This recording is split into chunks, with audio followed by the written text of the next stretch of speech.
¿Cuándo empieza la historia de la magia? No es fácil la respuesta. Y esto lo estoy filmando para ordenar un poco la cabeza porque estoy escribiendo un capítulo al respecto. Por otro lado, tengo alumnos que me han sugerido que podría hacer un curso sobre historia de la magia, que es un tema del que estudio mucho. Hola, Vladi.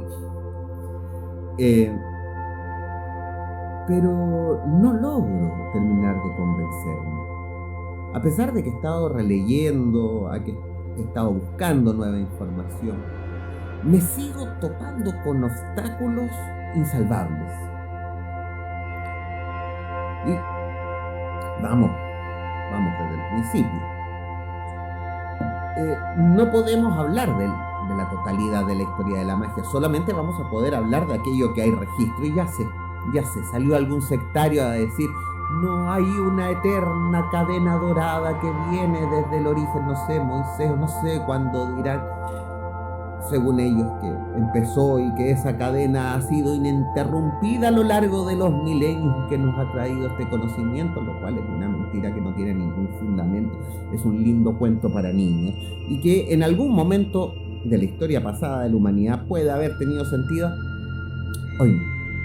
Hoy no alcanza ni para fábula. Me estoy acordando de estos rituales, este lema en la misa gnóstica, cuando empiezan a recitar toda esta genealogía y Crowley se mete entre medio también como para ser parte de esta gran cadena. Pero no, eso es un mito. Y claro, es un mito. Y hoy día tenemos la palabra mito como una cosa negativa. Están los cazadores de mitos. Los mitos hay que desmentirlos. No, eso es un mito. En su etimología, y las etimologías no determinan el significado del uso de las palabras, lo que determina el significado, no la etimología, pero es interesante acá recurrir a la etimología como dato, como condimento. En origen, la palabra griega mitos hacía referencia a cualquier relato, no solo a un relato de corte religioso o fantástico, como lo entenderíamos hoy en día. No, cualquier relato, toda historia que contase era un mito. ¿Cómo armamos este mito? Y de una forma más seria, que no se base en creerte de que hay un conocimiento que se ha ido traspasando de maestro en alumno, de maestro en alumno, no sé cómo decirlo. Sí. Que es muy decimonónica por lo demás. Habían los que estaban buscando esta cesta mística, este como compendio de conocimientos brujeriles europeos que iba a dar sentido a todo lo que se estaban imaginando. Si al final era una obra de fantasía lo que se estaban armando en la cabeza en esa época con respecto a cómo había emergido la brujería europea. Claro, alguien me va a decir, no, pues es muy obvio cuando parten. Si parte con los chamanes, si yo leía Mircea Eliade, me van a decir.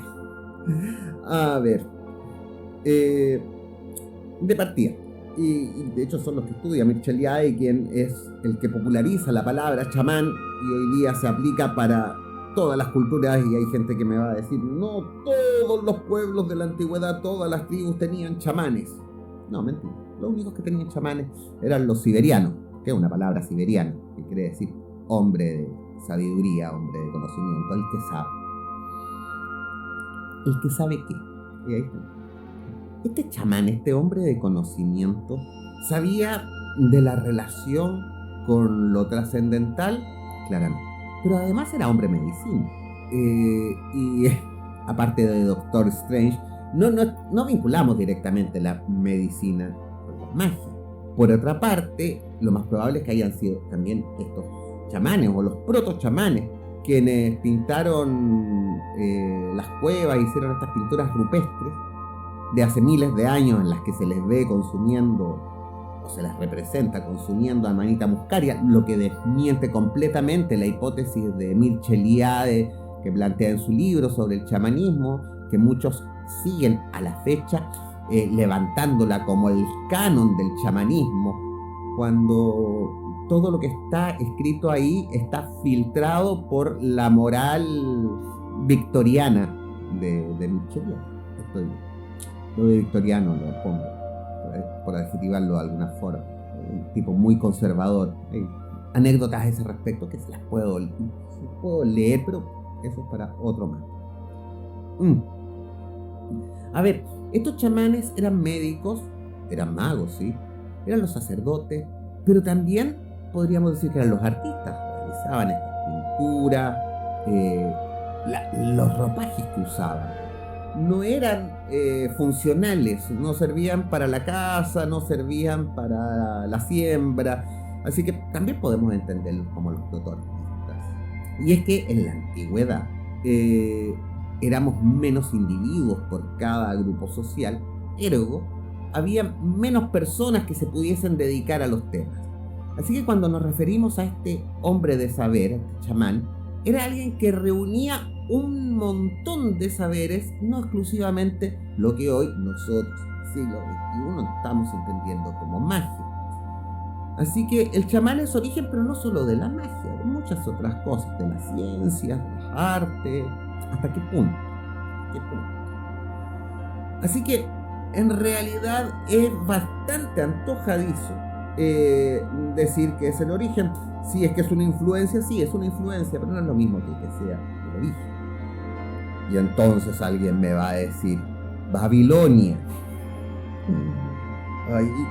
Y todos estos cuestionamientos me los hago también pensando en la historia de la magia. ¿Cómo los grandes nombres de la magia han falseado tanta información que no podemos confiar prácticamente en lo que escribieron? O sea, se me vienen a la mente un par de casos solamente. Eliphas Levi diciendo que Eteilla era un peluquero. Eteilla, para el que no sabe, es el primer tarotista del que tenemos. Y él decía que era un peluquero de la corte. No hay ningún antecedente de que haya sido peluquero. Sabemos que era mercader, de familia de mercaderes. Y parece que comerciaba libros. Pero peluquero, ningún antecedente. Papus, por ejemplo, que con tal de justificar el origen cabalístico del tarot, inventa una cita de Gringoneur, no sé cómo se pronuncia en francés, pero la cita la he buscado hasta el cansancio y no existe. O sea, se inventó una cita para justificar el origen cabalístico del tarot, lo que es una mentira. Así que no podemos confiar en los padres de la cadena dorada, o en estos eslabones de la cadena dorada. Y estaba pensando en cómo también Eliphas Levi habla de Babilonia, pero cuando él parte de la magia, claro, parte con el mazdeísmo, con el zoroastrismo, como se le conoce hoy en día. Pero tenemos varios antecedentes previos en Babilonia, de los asirio-caldeos, así que claro, cuando Eliphas Levi escribió su historia de la magia, las grandes bibliotecas de tablillas de arcilla cuneiforme aún no habían sido descubiertas, así que ese error se le puede perdonar. Y sin embargo, incluso si ya tomásemos Babilonia o tomásemos ese sector como el origen etimológico, porque de ahí emergería esta palabra, pero ¿qué tiene que ver exactamente? Tampoco estamos seguros. La palabra además aparece con distintas connotaciones en la antigüedad. En algunos textos se usa para referirse a un tipo especial o a una secta dentro del mazdeísmo, los urbánicos, y que esos sacerdotes habrían sido los magos. Lo que se toma como regla general es lo que decía Herodoto cuando describe a las tribus que estaban en la meseta. Pero Herodoto ha escrito tantas cosas que estaban equivocados, de las que no tenemos ninguna certeza, como los rituales, la prostitución sagrada de la que habla en Babilonia. No tenemos ningún antecedente al respecto. De hecho, cuando describe las dimensiones de Babilonia y de la torre de Babilonia, la torre de Babel, como aparece en la Biblia, eh, estamos muy claros en que estaba desproporcionado lo que decía. Eh, el concepto de historia en la Grecia clásica no es el mismo concepto de historia que tenemos hoy en día. Esa exigencia de fidelidad que le ponemos hoy en día a la historia no era como se entendía en ese entonces. Así que entender como que era una de las tribus que había y que esos eran los Magi y que sería como un subgrupo dentro de los medos y que habrían tenido esta función sacerdotal. La fuente que tenemos al respecto es Herodoto y desde nuestra perspectiva actual tampoco es tan confiable. Hay grabados donde aparece la palabra mago refiriéndose a cualquier pagano. No, ni siquiera sacerdotes, ni siquiera necesariamente medos. De hecho, como los escribe Eliphas Levi, son directamente los mazdeístas. E incluso así, supongamos que estos son los primeros magos, los reyes. Tenemos un problema. Porque entonces no somos magos, a menos que adoptásemos el zoroastrismo. La familia Freddie Mercury era más de pero ojo, ahí nos estaríamos como amarrando al origen de la palabra. Y la verdad es que a lo largo de la historia, las palabras van modificando su significado y dependiendo de los contextos. Hoy en día, cuando hablamos, a menos que estemos hablando dentro de astrología, pero que eso es un ámbito ya más técnico del uso del lenguaje, y hablamos de planetas, no vamos a entender ni al Sol ni a la Luna, vamos a entender al Sol como una estrella, a la Luna como un satélite, y a Júpiter, Venus, Mercurio, eso sí los entendemos como planetas, que es en el sentido astronómico actual, y todo este debate con Plutón, pero en el origen griego nos refería a todo cuerpo celeste que podíamos observar que tenía un rumbo distinto al de las estrellas fijas del firmamento. Ergo, el Sol y la Luna también eran planetas. Eso se modifica. La democracia en Grecia, en la Grecia de Pericles, votaba el 18% de la población, tenían esclavos, las mujeres no votaban. Eso nosotros no lo entenderíamos como una democracia hoy en día, sin embargo, ocupamos la palabra. Así que entender la magia como la disciplina sacerdotal zoroastrista no es acorde con lo que estamos buscando si intentamos construir una historia de la magia.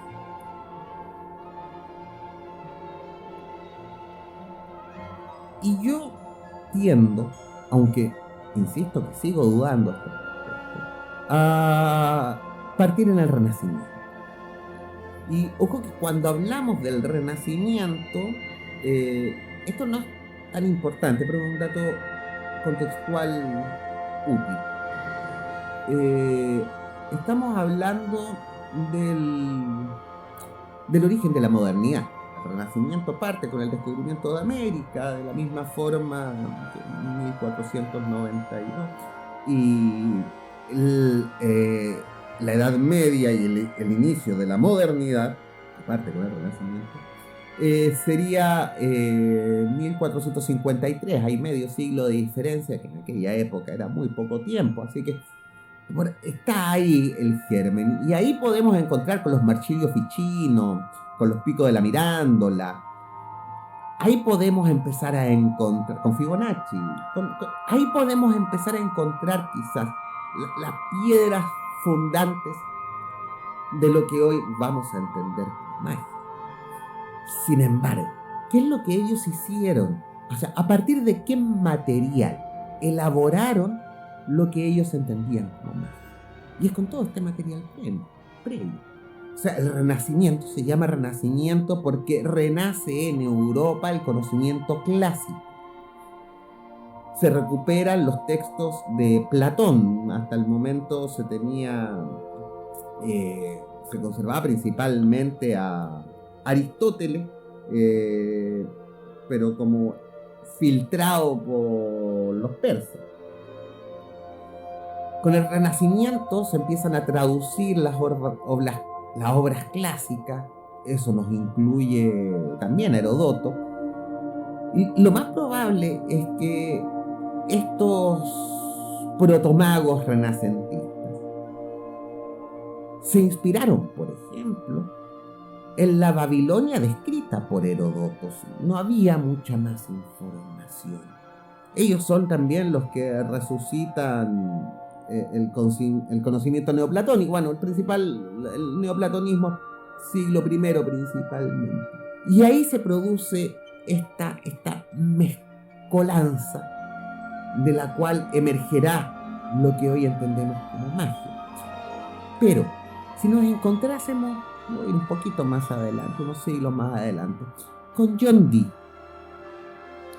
¿entendería lo que nosotros hacemos como magia?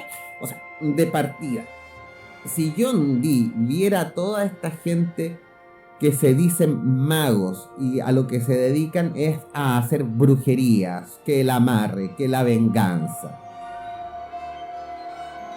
¿los consideraría magos? Yo me inclino a pensar que no. Entonces, y vuelvo a la pregunta de origen que tiene por respuesta solo otra pregunta. ¿Cuándo empieza la magia? La única forma de respondernos a esa pregunta es tener respuesta a otra. ¿Qué es la magia? Y ese es un tema para otro momento. Puedo callar con mucho.